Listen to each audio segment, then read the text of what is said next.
to start with GT Holidays ன்றது எப்படி experience கேட்கக்கூடிய கஸ்டமருக்கு எப்படி பிரிட்ஜ் பண்ணுங்க? பாலி போறாங்க அப்படின்னா they have their flower welcomes. என்னோட மாமுக்கு பர்த்டே நாங்க போயிட்டு ஒரு கேக் வெட்டணும்னு பாக்குறோம். or else if they are going to Dubai na Burj Khalifa la அந்த ஒரு எக்ஸ்பீரியன்ஸ் பண்ணனும்னு பாக்குறேன்னா whatever that they are requesting na அதுக்கு ஏத்த மாதிரி we personalize them and give it to them. Digital content creators அவங்களுக்கு வந்து நீங்க இந்த மாதிரி ட்ரிப்ஸ் வந்து கொடுக்கும்போது நான் இந்த மாதிரி ஒரு ட்ரிப் போகணும். ஃபார் எக்ஸாம்பிள் விஜய் சித்து அண்ணாவோட அந்த சவுத் கொரியா ட்ரிப் வந்து போயிருப்பாங்க. இந்த மாதிரி லைக் ஓகே அவங்களுக்கு பண்றாங்க, they will also do to us ன்ற மாதிரி, and without any doubt of course we also try and give the best to them as well. இந்தியாலே ஒரு எக்ஸாட்டிக்கான பேக்கேஜ் பத்தி சொல்லுங்க. நார்த் ஈஸ்ட்ல எஸ்பெஷலி டார்ஜிலிங், கேங்டாக் அந்த சைட் போகலாம். வைல்ட் லைஃப் அந்த மாதிரி பாக்குறாங்க. நேஷனல் பார்க்ஸ் இருக்குது நிறையவே. கிரேட் நேஷனல் பார்க் போகலாம், காசிரங்கா போகலாம், அந்த மாதிரி போகலாம். பட் ஹனிமூன் பேஸ் பண்ணி நீங்க வரீங்கன்னா டெஃபினட்டா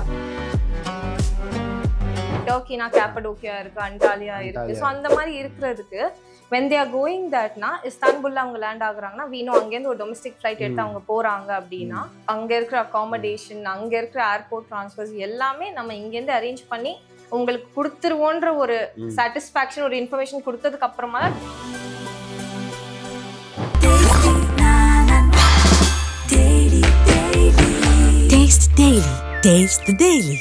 நேயர்கள் எல்லோருக்கும் வணக்கம். நான் உங்கள் நவனித். இன்னைக்கு நம்ம கூட GT ஹாலிடேஸ்ல இருந்து அனுஸ்ரீ அவர்கள் இருக்காங்க. அவங்களோட தான் பேசுவோம். வணக்கம்.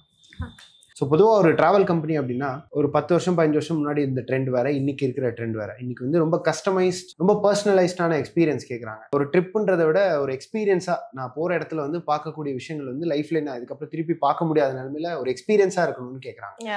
ஸோ இந்த எக்ஸ்பீரியன்ஸை எப்படி நீங்க உங்க கஸ்டமர்ஸ்க்கு கிரியேட் பண்றீங்க? டு ஸ்டார்ட் வித் GT ஹாலிடேஸ்ன்றது எப்படி எக்ஸ்பீரியன்ஸ் கேட்கக்கூடிய கஸ்டமருக்கு எப்படி பிரிட்ஜ் பண்ணுங்க? இப்போ பாத்தீங்கன்னா பேக்கேஜஸ் வரும்போது or else as a customer நீங்க வரும்போது they have a set of mindset. நான் வந்து இந்த ட்ரிப்னா எனக்கு இந்த மாதிரி தான் வேணும்ன்றதுக்கான ஒரு first perspective, that is the step 1 which they come and ask. So எங்களோட main target is to understand those experiences, what they are expecting from us. அந்த thing வந்துட்டு first we understand that and other we just try to give it to them. And as an experience perspective in பாத்தீங்கன்னா it's not just that they come to the airport, we pick them up and then drop them off at the hotel. அப்படி கிடையாது. What we try to do is அவங்கள இருக்கிற local experience கொடுக்குற மாதிரி, be it their local welcome, something like if example Bali போறாங்க அப்படின்னா they have their flower welcomes. So அந்த மாதிரி ஒரு வெல்கம் எக்ஸ்பீரியன்ஸ் கொடுக்கறது. or else அவங்க போயிட்டு இப்போ பர்சனலைஸ்டானா என்னோட மாமுக்கு பர்த்டே நாங்க போயிட்டு ஒரு கேக் வெட்டணும்னு பாக்குறோம். or else if they are going to Dubai na Burj Khalifa la அந்த ஒரு எக்ஸ்பீரியன்ஸ் பண்ணணும்னு பாக்குறேன்னா whatever that they are requesting na அதுக்கு ஏத்த மாதிரி we personalize them and give it to them. And GT நாலே everyone knows அந்த ஒரு experience கண்டிப்பா we will give it to them in a platter ன்னு சொல்லிட்டு. So that is by default they will get it. ட்ரிப்ஸ்க்கு போகும்போது முதல்ல எல்லாரும் வந்து பட்ஜெட் தான் கேட்பாங்க. உங்ககிட்ட முதல்ல ஃபோன் பண்ணோனே என்கொயரின்னு வந்தா என்னெல்லாம் விஷயங்கள் கேட்பாங்க? என்ன மாதிரி விஷயங்கள் அண்டர்ஸ்டாண்ட் பண்ணிப்பாங்க? ஃபர்ஸ்ட் டெஃபினெட்லி இப்போ இன்டர்நேஷனலும் சரி டொமஸ்டிக்கும் சரி first thing that they ask is the budget. எடுத்த உடனே what they ask is ma'am this is the destination that I am planning, எவ்வளோ ஆகும் அப்படின்னு கேட்பாங்க.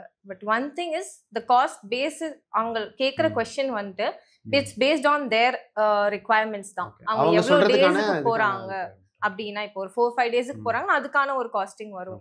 அதே டெஸ்டினேஷனுக்கு 10 to 15 டேஸ் போறாங்கன்னா அதுக்கு ஒரு காஸ்டிங் வரும். So their budget is based on that only. ஸ்டாண்டர்டுன்னு பார்த்தீங்கன்னா ஒரு செட் ஆஃப் இருக்கும் தான், பட் அவங்க ரெக்வயர்மெண்ட்ஸ் படி த பட்ஜெட் டஸ் சேஞ்ச். உலகத்தரம் வாய்ந்த ஒரு விஷயத்த நம்ம கொடுக்கும்போது என்னடா அந்த கம்பெனி யாரா இவங்க அப்படின்னு திரும்பி பார்த்தா சென்னையில் அண்ணா சாலையில் ஒரு கம்பெனி. ஸோ இதை வந்து நிறைய வாட்டி நிறைய பேர் சொல்லி கேள்விப்பட்டிருப்போம். பட் பர்சனலாக உங்களுக்கு இதை எக்ஸ்பீரியன்ஸ் பண்ணும்போது எப்படி இருக்குது? பிகாஸ் உங்களுக்கு வந்து ஆல் இண்டியா லெவலில் கஸ்டமர்ஸ் இருக்காங்க. அது முக்கியம் இல்லாமல் சென்னை மட்டும் இல்லாமல் எல்லா தமிழ்நாட்டில் இருக்கக்கூடிய எல்லா Tier 2 Tier 3 சிட்டிஸ்லேருந்து உங்களுக்கு வந்து கஸ்டமர்ஸ் ரீச் அவுட் பண்ணுறாங்க. இன்டர்நேஷனல் கஸ்டமர்ஸ் இருக்காங்க. ஸோ இதெல்லாம் நினைக்கும் போது எப்படி இருக்கும்? No, absolutely. Being a part of GT is a big thing. ஏன்னா வெளியே போகும்போது if you're wearing a uniform I'm going out na trainல போறவங்க or else in example like வெளியே just போனாலே they do ask, they come and ask to you like oh நீங்க GT ஹாலிடேஸ்ல work பண்றீங்களா ma'am, இந்த package எப்படி இருக்கும் அப்படி இருக்கும். அவங்களுக்கே எப்படி சொல்றது, they get excited seeing that we are a part of GT-ன்றப்போ personal experience பாத்தீங்கன்னா if you are a part of GT-ன்றப்போ you learn things, not just requiring the tourism industry இல்லாம in different perspective also நீங்க வந்துட்டு நிறைய things கத்துக்கிறீங்க, நிறைய experience பாக்குறீங்க. So we were talking about experiences, right? அப்படி இருக்கும்போது மற்றவங்களுக்கு அது கொடுக்கும்போது you get a self satisfaction as well. அந்த ஒரு காம்னஸ் வரும்போது that is also great thing that GT does. இந்த எக்ஸ்பீரியன்ஸ் வந்து டிஜிட்டலாக ரொம்ப டிரான்ஸ்போர்ட் ஆகுதுன்னு நினைக்கிறேன். ஏன்னாக்க நிறைய digital influencers, digital content creators அவங்களுக்கு வந்து நீங்கள் இந்த மாதிரி ட்ரிப்ஸ் வந்து கொடுக்கும்போது அதை பார்த்துட்டு காமன் மேனுக்கும் வந்து நான் இந்த மாதிரி ஒரு ட்ரிப்பு போகணும். ஃபார் எக்ஸாம்பிள் விஜய் சித்து அண்ணாவோட அந்த சவுத் கொரியா ட்ரிப் வந்து போயிருப்பாங்க. ஸோ இந்த ட்ரிப்பு பார்க்கும்போதே எனக்கு இந்த மாதிரி தான் இருக்கும் அப்படின்னு ஒரு மைண்ட் செட் வருது இல்லை? ஸோ இதை நீங்கள் எப்படி இன்ஃப்ளூயன்சர்ஸுக்கு கன்வே பண்ணுங்க? இன்ஃப்ளூயன்சர்ஸ்ன்ற வரப்போ பை டிஃபால்ட்டா எப்படின்னா அவங்களுக்குன்னு அந்த எக்ஸ்பீரியன்ஸ் அது வந்துட்டு என்ன பிளாட்டர்ல வந்தாலும் we have to provide it to themன்ற மாதிரி ஒரு கான்செப்ட் வரும். ஏன்னா அவங்க they are a base, one of the marketing strategies தான் அவங்க ஒரு டைப் ஆஃப் வேல பார்த்தீங்கன்னா. ஸோ அவங்களுக்கு அந்த மாதிரி ஒரு எக்ஸ்பீரியன்ஸ் கொடுத்து when they showcase that மற்ற கெஸ்ட்டுக்கு ரீச் ஆகுறப்போ அவங்களும் அந்த ஒரு மைண்ட் செட்ல தட் தே கம் இந்த மாதிரி லைக் ஓகே அவங்களுக்கு பண்றாங்க they will also do to us ன்ற மாதிரி. and without any doubt of course we also try and give the best to them as well. Same experience இல்லாம at least அந்த லெவலுக்கு match ஆகுற மாதிரியாச்சும் we try and provide it to them for sure. First நம்ம டொமஸ்டிக்கா பேசுவோம். இந்தியாக்குள்ள ஒரு trip போகணும், நானே organise பண்ணி போயிடுவேன், எதுக்கு ஒரு டூர் ஆபரேட்டர் அப்படின்னு கேட்கறவங்களுக்கு உங்களோட பதில்? நிறைய பேர் இருக்காங்க. These only apply to those solo travelers who want to go and experience on their own. People again சோலோவா போறவங்களும் there are people who want everything organized. நான் போனா அங்க எனக்கு எந்த ஹாசலும் ஆகக்கூடாதுன்ற ஒருத்தவங்க கூட இருக்காங்க. ஸோ அந்த மாதிரி கெஸ் பீட் ஃபேமிலிஸா வர்றதா சரி, ஹனிமூன் ட்ரிப்ஸா வர்றதாவும் சரி, even as I said solo ட்ரிப்பா வெல் ஆர்கனைஸ்டா போறவங்க நினைக்கிறவங்க they come to us and of course அதுக்கு ஏற்ற மாதிரியே we provide them. அவங்களுக்கு ஒரு வெஹிக்கிள் லேட்டா இருந்தாலும் nothing not of those charts இல்லாம என்ட்ரன்ஸ் டிக்கெட்ஸ்ல இருந்து எவ்ரிதிங் A to Z நம்மளே இங்க இருந்தே ஆர்கனைஸ் பண்ணிட்டு ப்ரீ புக் பண்ணிட்டு அவங்களுக்கு அங்க போயிட்டு வர மாதிரி இருக்கும். ஒரு கொஸ்டின் என்ன வருதுன்னா, எப்படி இங்க இருந்துட்டு நீங்க எல்லா லாஜிஸ்டிக்ஸும் கனெக்ட் பண்றீங்கன்னு ஒரு கொஸ்டின் வருது. ஸோ எப்படி இதை மேனேஜ் பண்ணுவீங்க? அண்ட் ஒரு கண்ட்ரின்னு எடுத்துக்கிட்டோம்னா கண்டிப்பா வேற வேற பாஷை இருக்கும், வேற வேற மொழி இருக்கும், வேற வேற ஊருக்கு ஸ்பெசிஃபிக்கா இப்போ டர்க்கி எடுத்துக்கிட்டு 2-3 சைட் சீயிங் பாயிண்ட்ஸ் இருக்கு, 2-3 லேண்டிங் பாயிண்ட்ஸ் இருக்கு. ஸோ இதெல்லாம் எப்படி நீங்க மேனேஜ் பண்றீங்க? எப்படி இந்த லாஜிஸ்டிக்ஸை கனெக்ட் பண்றீங்க? All comes down to networking. ஓகேங்களா? ஸோ நெட்வொர்க் இஸ் ஒரு ஸ்ட்ராங் பேஸ் இருக்கணும். ஈச் கண்ட்ரியும் சரி, டொமஸ்டிக்லயும் சரி, இன்டர்நேஷனல் போறாங்களும் சரி, அந்த டெஸ்டினேஷன்ல எங்ககிட்ட ஸ்ட்ராங் பேஸ் இருக்கு. That is a definite guarantee that I can give you through GT. ஓகேங்களா? அந்த நெட் இப்போ as you said டர்க்கினா கேப்படோக்கியா இருக்கு, அண்டாலியா இருக்கு. ஸோ அந்த மாதிரி இருக்கிறதுக்கு when they are going thatனா இஸ்தான்புல்ல அவங்க லேண்ட் ஆகுறாங்கன்னா we know அங்கேருந்து ஒரு டொமஸ்டிக் ஃபிளைட் எடுத்து அவங்க போறாங்க அப்படின்னா அங்கேயும் அந்த இருக்கிற நெட்வொர்க் லோக்கல் கனெக்டர்ஸோட நெட்வொர்க் இருக்கும். அண்ட் நீங்க சொன்ன மாதிரி பாஷை languages is a big difference. But our networks they do have equal managers and equal coordinators who can assist us through there from here. Same likewise, it's vice versa தான், cycle தான் இது. So நம்ம இங்கேருந்து அவங்களுக்கு இது பண்றப்போ they also assist us in the same way. So அந்த ஒரு ஸ்ட்ராங் நெட்வொர்க், ஸ்ட்ராங் பேஸ் அந்த ஒரு இதுல இருக்கிறதுனால தான் we are getting such good experiences to guess. Okay. So இப்போ நிறைய பேர் வந்து ஒரு 10-15 வருஷம் முன்னாடி சிங்கப்பூர் மலேசியாலாம் போனாங்கன்னா 4 நாளைக்கு நம்ம சவுத் இந்தியன் சாப்பாடே கிடைக்காதுப்பான்னு பேக் பண்ணிலாம் எடுத்துட்டு போவாங்க. ஸோ அந்த மாதிரியான ஒரு ட்ரெண்ட்லயும் நம்ம வாழ்ந்திருக்கோம். லைக் வேர் கனெக்டிவிட்டின்றதை தாண்டி டூர் அண்ட் டிராவல்ன்றதே ரொம்ப ஒரு பெருசா பேசப்படாத விஷயமா இருந்தது. இன்னைக்கு டெலிகசின்றது ஆல் ஓவர் த வேர்ல்ட். நம்ம என்ன நினைச்சோமோ அதை அங்கே சாப்பிடலாம். பட் ஸ்பெசிஃபிக்கான கண்ட்ரீஸ்ல எனக்கு இந்த மாதிரி ஃபுட் வேணும், இந்த மாதிரியான ப்ரிஃபரன்ஸ் இருக்குன்னா அதை எப்படி மேனேஜ் பண்றீங்க? Being India such a vast, like anywhere you go right now India is a part of that. like அவங்களுக்கு they know what India is. அந்த அளவுக்கு நம்ம இந்தியா போயிடுச்சு definitely. so எங்க போனாலுமே what we do is we either ensure that the hotels or the accommodation that we are providing are nearby such hotels. because no matter what நீங்க அங்க போய் local cuisine try பண்றீங்கன்னு நினைச்சீங்கன்னா கூட 2 to 3 days தான் max to max you will sustain that. அதுக்கப்புறம் you require your own food அப்போ டெஃபினட்டா அவங்க போற இடத்துல ஒரு இந்தியன் ரெஸ்டாரண்ட் இல்ல இந்தியன் குவிசீன் கிடைக்கிற மாதிரி ஒரு ஹோட்டல் அகாமடேஷனும் சரி, இல்ல நம்ம குரூப் டிபார்ச்சர்ஸ் இருக்குது. நம்ம குரூப் டிபார்ச்சர்ஸ்லயே பாத்தீங்கன்னா we provide Indian food only. that is one of our special touches. so அங்க போயிட்டு அவங்களுக்கு அந்த they should not have அந்த ஹோம் சிக்னஸ் சொல்லுவாங்கல்ல, they should not have thatன்றதுக்காகவே we have such a facilities available as well. ஒரு group டிராவலே எடுத்துப்போமே, எனக்கு வந்து ஒரு இடத்துக்கு போகணும்னு இருக்கும், பட் இன்னொருத்தருக்கு வந்து அந்த இடத்துக்கு போக வேணாம்னு இருக்கும். ஸோ இந்த மாதிரி ஒரு சின்ன ஃப்ரிக்ஷன் இருக்கும்ல ஒரு குரூப்புக்குள்ள, அதை எப்படி மேனேஜ் பண்ணுறீங்க? அண்ட் இப்போ ஃபார் எக்ஸாம்பிள் ஒரு நேச்சர் லவ் பண்ணக்கூடிய ஒரு ஆள் வந்து he would prefer only all natural spots. ஒரு டிவைனா இருக்கக்கூடிய ஆள் வந்து எல்லாம் கோவிலா பார்க்கணும்னு ஆசைப்படுவாங்க. ஸோ இவங்க எல்லாருமே எப்படி ஒரு குரூப்ல அகாமடேட் பண்றீங்க? all our group departures are a mix of everything தான். ஸோ லைக் அங்க போயிட்டு பேசிக்ல இருந்து எது மெயின் அட்ராக்ஷனோ எது மோஸ்ட் கமர்ஷியலைஸ்டுன்னு சொல்லலாம் அது வரைக்குமே we try to manage all of these in one group.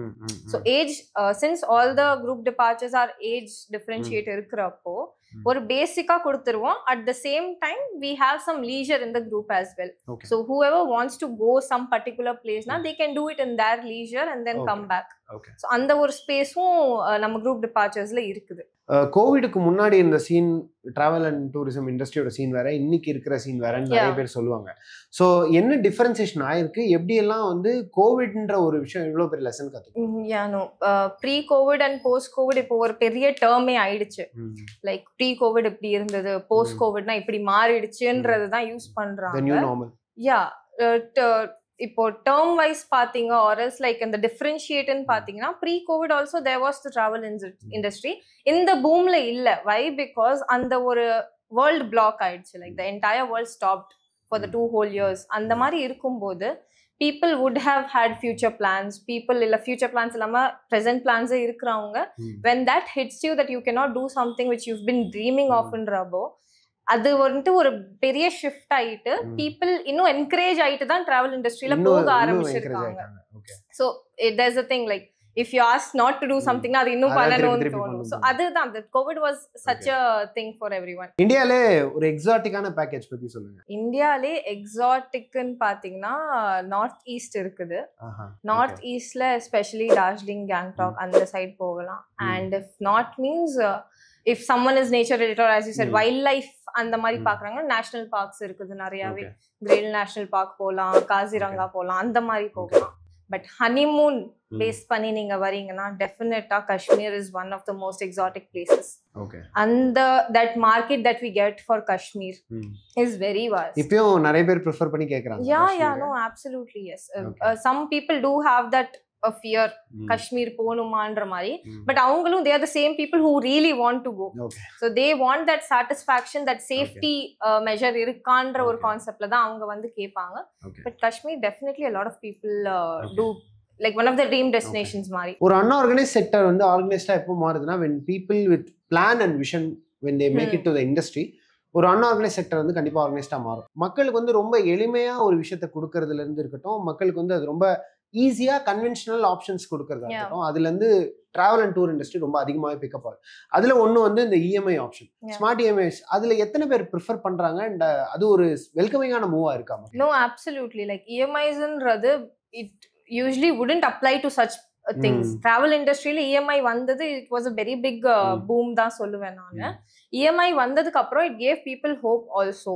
Like okay நம்ம போய் டிராவல் பண்றதுக்கான ஒரு பிளாட்ஃபார்ம் ரெடியா இருக்குன்னு சொல்லிட்டு இப்போலாம் நாங்க கொடுக்குற பேக்கேஜஸே பாத்தீங்கன்னா by default we let people know that we have such EMI options as வெல்ன்றப்போ கொடுக்குற கொட்டேஷன்லேயே we attach such EMI plans and give it to them. So in case if they are future பிளானிங்னா கூட like for example if someone is planning to go to Europe, அவங்க வந்துட்டு இப்போதுல இருந்து next இயருக்கு plan பண்ண ஆரம்பிப்பாங்க. அந்த மாதிரி guest also we have. So அப்படி இருக்கும்போது when we let them know that we have this option now, why plan later ன்றப்போ they travel this year itself. So அந்த மாதிரி ஒரு ஈஸினஸ் கூட இஎம்ஐ ஆப்ஷன்ஸ் நமக்கு கொடுக்குது. அதே மாதிரி நம்ம அப்ராட் போறோம் அப்படின்னா விசா, ஃப்ளைட் டிக்கெட்ஸ், அங்க இறங்கி அங்க இருந்து local first point of contact எல்லாமே வந்து மக்களுக்கு ஒரு சின்ன ஒரு பயம் தரக்கூடிய விஷயமா தான் இருந்தது. பட் இப்போ இல்ல. ஏன்னா இப்போ நமக்கு வந்து எப்படி ஃப்ளைட் போர்ட் பண்றதுன்றத ஈஸியா நம்ம யூடியூப்ல பார்த்து கத்துக்கலாம். ஸோ இதெல்லாமே நீங்க எப்படி அரேஞ்ச் பண்ணி கொடுக்குறீங்க? கேஸ் ஒரு டெஸ்டினேஷன் கெஸ்ட் வந்துட்டு கேட்குறாங்கன்னா அவங்களோட ரெக்குவயர்மெண்ட்ஸ் இல்லாம அங்க போய் அவங்க என்ன பண்றாங்கன்றது இல்லாம பேஸ்ல இருந்து ஆரம்பிப்பாங்க. அங்க போறதுக்கான அகாமடேஷன், அந்த கம்யூட் எப்படி இருக்கும்ன்றது that we have to let them know. அங்க போறதுக்கான என்னென்ன visa documents required, be it like இப்போ ஷெங்கன் போறாங்க இல்ல சிங்கப்பூர்லாம் போறாங்கன்னா பேங்க் ஸ்டேட்மெண்ட்ஸ்லாம் தேவைப்படுது, ஒர்க் ப்ரூஃப்லாம் கொடுக்கணும். ஸோ இது எல்லாமே அவங்க பிளானிங் அந்த பிளானிங் ஸ்டேஜ்ல இருந்து அவங்களுக்கு சொன்னாதான் they will also have that awareness. So அந்த அவேர்னஸ் கொடுத்ததுக்கு அப்புறமா தான் we start their process itself for the planning. அதுதான் ஸ்டெப் 1ன்ற வரப்போ நம்ம வந்துட்டு பிளானிங்கும் சரி அவங்களுக்கு என்னென்ன தேவைப்படும்ன்றதையும் சரி எல்லாமே சொன்னதுக்கு அப்புறமா தான் we have to plan the next step, which is actually the trip நம்ம போறது. So visa, flights, அங்க இருக்கிற accommodation, அங்க இருக்கிற airport transfers எல்லாமே நம்ம இங்கேருந்து அரேஞ்ச் பண்ணி உங்களுக்கு கொடுத்துருவோன்ற ஒரு சாட்டிஸ்ஃபேக்ஷன், ஒரு இன்ஃபர்மேஷன் கொடுத்ததுக்கு அப்புறமா தான் they get to come to us. Thank you so much. என்னோட கேள்விகள் எல்லாத்தையும் பதில் சொன்னதுக்கு உங்களோட நேரத்தை எங்களோட பகிர்ந்ததுக்கு ரொம்ப Thank you so much.